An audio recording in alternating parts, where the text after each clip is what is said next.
نبی علیہ السلام تشریف لائے اور اس نور نے پوری مخلوق کو بتایا کہ اللہ کون ہے۔ اب ذہن میں ایک سوال پیدا ہوتا ہے کہ اگر اللہ تعالیٰ اتنے بڑے ہیں، عظیم ہیں، تو اللہ کی محبت کیسے حاصل ہو جاتی ہے؟ مشائخ نے اس کا بہت مختصر جواب دیا ہے۔ وہ فرماتے ہیں اس کے لیے 3 کام کرنے پڑتے ہیں۔ پہلا کام ذکر کی کثرت کرنی پڑتی ہے۔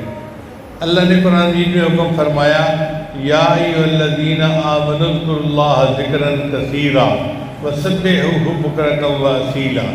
دوسری جگہ فرمایا والذاکرین اللہ کثیرا والذاکرات اعد اللہ لہم مغفرۃ واجرا عظیما۔ تو کثرت ذکر کا حکم ہے، اور کثرت ذکر سے اللہ کی محبت بڑھتی ہے۔ یہ دستور کی بات ہے کہ ذکر سے ذات کی محبت بڑھتی ہے۔ تو پہلا کام ذکر کی کثرت، اور دوسرا کام ذاکرین کی صحبت میں بیٹھنا، اللہ والوں کی صحبت میں بیٹھنا۔ الصحبت مؤثرۃ، صحبت کی تاثیر ہوتی ہے۔ ہم نے دنیا میں دیکھا ہے کپڑا ملتا ہے کپڑے والوں سے، سبزی ملتی ہے سبزی والوں سے، لوہا ملتا ہے لوہے والوں سے، اور اللہ ملتا ہے اللہ والوں سے۔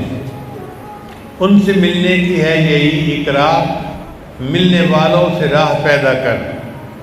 اس لیے مولانا روم رحمۃ اللہ نے فرمایا یک زمانہ صحبت با اولیاء بہتر از 100 سالہ طاعت بے ریا۔